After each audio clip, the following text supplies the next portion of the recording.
Salut à tous, j'espère que ça va. Je voulais revenir vous parler de quelque chose qui est important. Je voulais mettre vraiment un accent dessus. Parce que tout au long de mes vidéos, depuis le début de ma chaîne, je parle du fait que je prends des anxiolytiques, des antidépresseurs. Et je vais vous parler un petit peu des conséquences que ça peut avoir parce que comme tout traitement qui est chimique, il peut avoir des conséquences, des effets secondaires. Malheureusement, avec le recul, je suis devenue assez dépendante de ces médicaments. Et j'ai eu pas mal de commentaires j'en ai eu quelques-uns qui me disaient que les anxiolytiques, il fallait faire attention et que l'antidépresseur, en fait, c'est pas addictif, tandis que les anxiolytiques, si. Et je confirme totalement. Déjà, merci de l'avoir dit en commentaire parce que c'est très important. Moi, c'est vrai que dans mes vidéos, peut-être que j'ai tendance à prôner les médicaments. Sauf que ce n'est pas vraiment ce que je veux faire en fait. En étant moi-même en dépression et étant anxieuse, très anxieuse sociale, en fait c'est un point d'honneur que je voulais mettre dans le sens où moi j'ai des maladies, des troubles psychologiques qui ont nécessité que je prenne ces médicaments-là, donc les antidépresseurs et les anxiolytiques qui sont les calmants. Et en fait ces anxiolytiques-là que je prends, ils sont assez forts quand même. Mais moi, en fait, de mon expérience, c'est vrai que ces médicaments-là, il m'en faut, je dirais pas mal, mais il m'en faut pour que ça me calme vraiment. Mais ça, tout dépend de chacun. C'est pour ça qu'à chaque fois, que ce soit dans les commentaires ou en vidéo, je vous dis d'aller voir un spécialiste qui pourra vous diagnostiquer vraiment vous-même et selon vos besoins. Parce qu'on le dit pas souvent, je pense, je l'ai pas souvent entendu, mais c'est vrai que les anxiolytiques, ça peut être dangereux au long terme. Pourquoi ? Parce qu'au début, on est bien quand on en prend, ça nous soulage, on pense que c'est la solution à tout. Parce qu'il faut savoir que les anxiolytiques, c'est cool, mais ça définit pas ça cache tout le mal-être qu'il y a derrière. C'est-à-dire que ça peut vous calmer. Mais si vous faites pas un travail sur vous-même, ça peut devenir très toxique pour vous parce que si vous restez juste avec les médicaments, ça va pas vous soigner. Ça va juste vous mettre en état ça va vous endormir un petit peu, ça va vous calmer.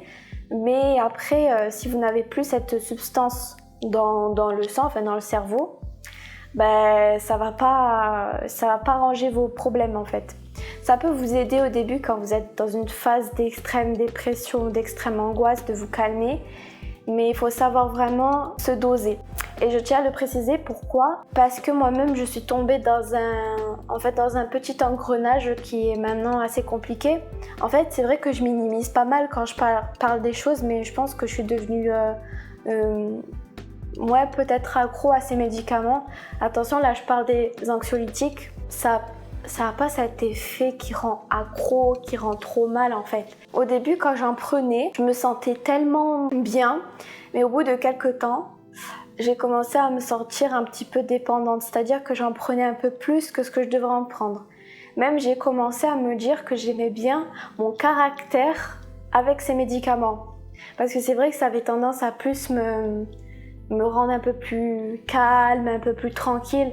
Alors que dans la vie de tous les jours, je suis alerte de tout, j'ai peur de tout, mon cœur il bondit à n'importe quelle situation. Et c'est vrai que j'ai commencé à me dire dans ma tête, implicitement, que c'était mieux pour moi de prendre ces médicaments parce que ça me soulageait. Et même suivi par un psychiatre, je vous préviens parce que même suivi par un psychiatre, moi ma psychiatre elle est plutôt, franchement elle est bien, hein. En tout cas j'ai rien à dire. Mais je la vois pas tout le temps non plus.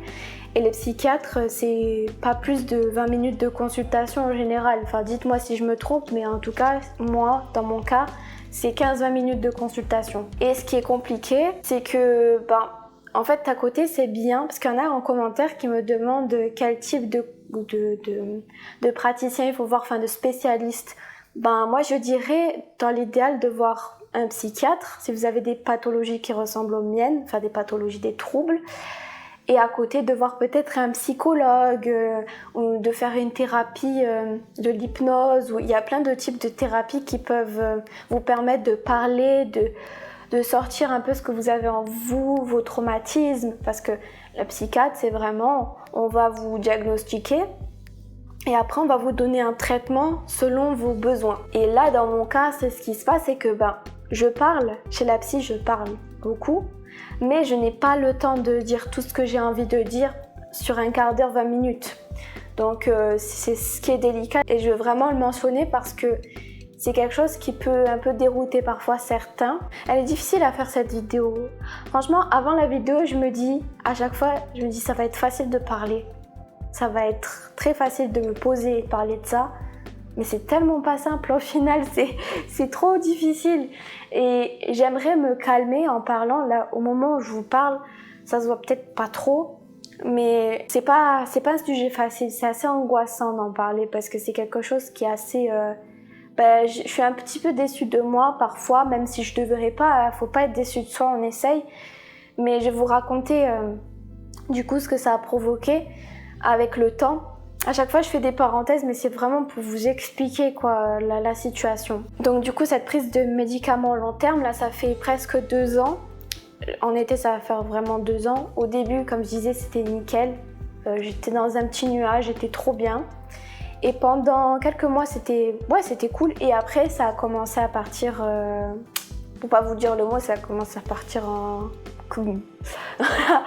Et le stress peut venir des nerfs, de l'énervement, de plein de choses aussi. Je pense que dans ce moment-là, il faut savoir faire la part des choses entre le fait d'avoir son anxiété de tous les jours et le fait d'avoir des petites des nerfs sur le cou. Après, moi vu que je suis très sensible, je vais vite être très mal et donc pour me calmer, je prenais les médicaments. Et c'est ça en fait la subtilité de ces médicaments, c'est que c'est trop bien parce que ça peut détendre au moment où tu as vraiment besoin d'être détendu. Mais quand ça devient trop, ça devient trop. Je sais pas si je vous en ai parlé dans des vlogs ou ce que c'est, je sais plus. La vérité c'est que vraiment, je m'en rappelle plus trop. C'est qu'à un moment donné, j'étais tellement mal que j'ai pris beaucoup de médicaments en même temps. Je pense que j'ai pris 7 médicaments de 0,50 mg. Je sais pas si vous avez la mesure des choses, mais... pour moi c'est beaucoup parce que moi j'avais une limite de 3 médicaments. Du coup là j'étais à 7, je l'ai mangé et j'avais pour but de me calmer d'une émotion. Sauf que moi j'attendais pas que mon émotion elle passe avec un cachet. Je me disais là c'est trop, il faut que mon émotion elle stoppe vraiment le plus rapidement possible. Je vais prendre les cachets, les cachets je vais les prendre tous d'un coup, comme ça va me faire un effet tout de suite. Sauf que déjà il faut savoir qu'un médicament pour qu'il fasse effet, il faut un petit peu de temps.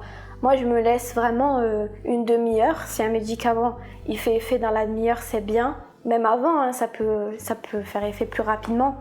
Mais moi au début quand j'ai commencé à les prendre ça faisait effet plus rapidement parce que mon corps il n'était pas forcément habitué.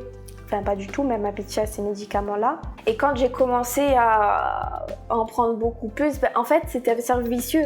Mon corps il s'habituait, donc du coup là, quand j'en prenais plus, c'est comme si je sentais pas, mais croyez-moi que du coup je le sentais réellement finalement quand j'y pense. Là maintenant j'ai vraiment une dose, j'alterne vraiment, mais ça n'a rien à voir comparé à avant, j'en prends vraiment peu. Du coup, je passe justement à un autre passage de ma vie qui est maintenant, qui est assez récemment. Pendant 2-3 jours, je n'ai pas eu de médicaments, donc les anxiolytiques. Je parle pas des antidépresseurs, je répète, j'en ai pas eu pendant 2 jours et j'ai eu des effets de sevrage en fait. Pour vous dire, en fait j'ai regardé sur internet, j'en ai pas parlé à ma psy parce qu'en ce moment elle est pas là, mais je pense que je vais lui en parler. Je regardais sur internet mes symptômes. En fait, je commençais à trembler, je commençais à avoir mal à la tête qui tourne. Je pouvais limite pas bouger toute la journée dans un état vraiment second, quoi. J'étais malade, quoi, de plus avoir de médicaments. Il faut savoir qu'à côté, je prends une autre alternative à base de plantes. Je sais pas si je peux dire ce nom-là ici, mais je prends une alternative à base de plantes qui fait que j'essaye d'alterner mes médicaments, d'en prendre moins. Et à côté, je prends cette alternative-là. Mais cette alternative que je prends, n'est pas aussi forte que les médicaments que je prends qui sont transformés chimiques, voilà.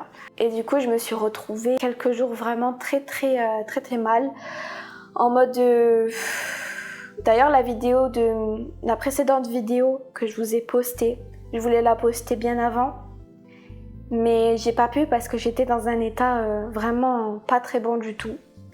J'avais vraiment des symptômes je tremblais, j'étais irritée et dans ma tête, je voulais vraiment, en fait, je veux arrêter ces médicaments progressivement et c'est ce qu'il faut faire, vraiment, ne pas arrêter d'un coup si vous êtes dans le même cas que moi.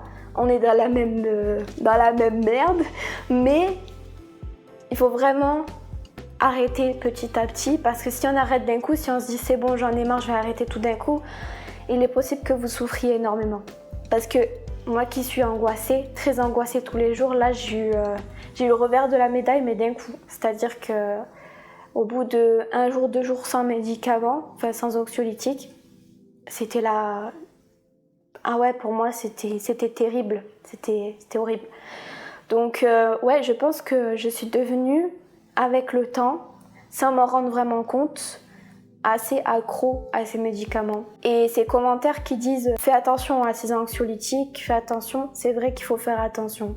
Il faut se poser des limites. En fait, c'est ça qui est assez difficile. En fait, ce qui était compliqué, pour vous expliquer, c'est qu'au tout début de mon traitement, j'avais pas mal de médicaments en moi. J'avais des stocks. J'avais peut-être 4 boîtes de 30 médicaments dedans. Donc ce qui faisait que je pouvais en prendre un petit peu comme je pouvais en prendre et ça me faisait du bien, mais avec le temps je savais même plus gérer les médicaments et ça la spécialiste que je suis le sait justement, elle le sait. Je lui ai expliqué qu'à un moment donné je suis partie en vibrine avec ces médicaments et donc elle m'a réduit la dose, enfin elle m'a pas réduit la dose mais elle m'a donné moins de médicaments en ma possession. C'est-à-dire que j'avais le droit qu'à 1 boîte ou 2. Donc c'est vraiment important parce que là en ce moment je me retrouve dans cette situation où j'ai vraiment envie de me sortir de ma dépression, de mon anxiété, surtout de mon anxiété généralisée parce que la dépression elle est prise en main en quelque sorte. Bien que, encore une fois, comme j'ai dit dans une précédente vidéo, j'ai parlé des antidépresseurs, j'ai fait une vidéo exprès pour ça. Il y a des effets secondaires qui sont quand même pas négligeables, hein, il faut quand même le noter. Mais je préfère en tout cas les avoir pour le moment parce que quand on est en dépression, on pense vraiment, on a des idées noires et on a envie de faire des choses qui sont pas très catholiques, quoi. Là du coup je prends le temps d'alterner, j'arrête pas d'un coup. En fait, pour vous expliquer, j'ai arrêté d'un coup, pourquoi ? Parce que je n'avais plus de médicaments. Justement, là, vu que ma psy elle est en congé, je lui disais que je prenais que 0,25 par jour parce que c'est vrai que pendant un petit moment, j'avais une période où je prenais que 0,25 et je pensais que ça allait mieux. Sauf qu'en fait, à un moment donné, selon les événements, là j'ai déménagé, il y a eu plein de choses qui sont passées. Du coup, ce qui fait que dans ma tête, il y a tout j'ai tout remué, il y a plein de choses qui sont revenues. Donc je prends plus de médicaments maintenant. Fait que là, la boîte qu'elle m'a donnée, je l'ai siphonnée en 2-2. Mais le truc, c'est que voilà, il faut faire la part des choses. Et la psy, au moment où on va la voir, on dit les choses sur le coup, que là ça va mieux, etc. Mais c'est vrai que c'est mieux d'avoir quelques petits cachets en rab. On sait jamais, bon, pas avoir, comme j'ai dit, 4 boîtes d'un coup, 4-5 boîtes, ça dépend de la dose que vous devez prendre. Mais moi, au début, c'est vrai que j'en avais en stock, mais je la voyais plus souvent que maintenant. Là, je la vois moins souvent, donc je devrais prévoir une boîte en plus, tout en faisant attention. Et pour vous dire à quel point je suis devenue addict, c'est que quand j'ai su, parce qu'il faut savoir qu'en fait, j'ai eu les médicaments, j'en ai là actuellement, malgré qu'elle est en congé. Pourquoi ? Parce que mon meilleur ami, merci à toi, je pense pas qu'il regarde mes vidéos en ce moment, mais je te fais des bisous. Il a ces médicaments-là, mais il s'en sert pas. Du coup, il m'a passé une boîte. Et je l'en remercie parce que sinon, je sais pas comment j'aurais fait pour le coup. Et c'est ça le problème, c'est que là, si je n'ai plus de médicaments pendant 3 jours, 4 jours, je peux plus bouger, je peux plus rien faire. En fait, j'avais une motivation, en fait, vraiment de faire des vidéos, de faire des choses qui me passionnent à côté. ben, ça m'a cassé dans mon élan, ça m'a fait mal.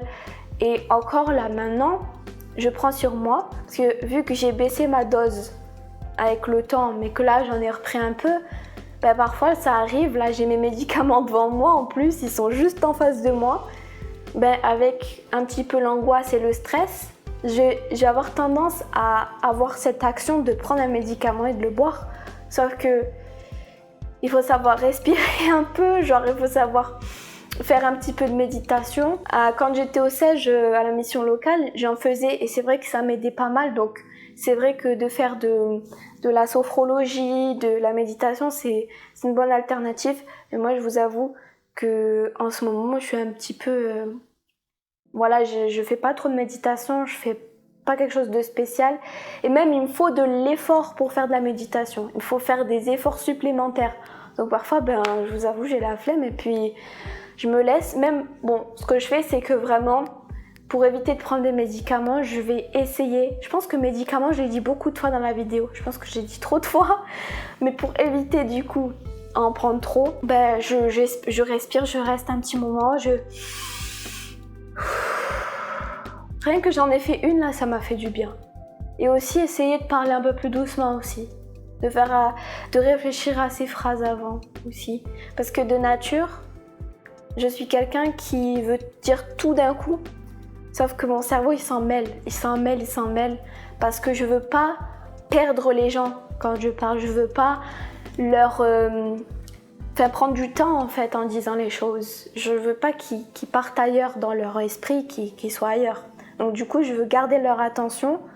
Mais en gardant leur attention, parfois je parle trop vite et je me retrouve dans des situations où je respire même plus quoi, et ça m'angoisse.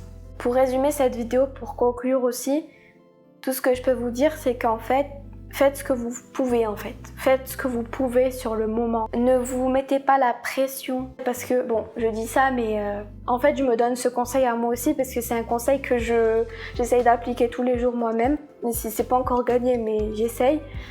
En fait, ne vous mettez pas la pression de vouloir tout réussir d'un coup, de devoir réduire les médicaments d'un coup ou de vous...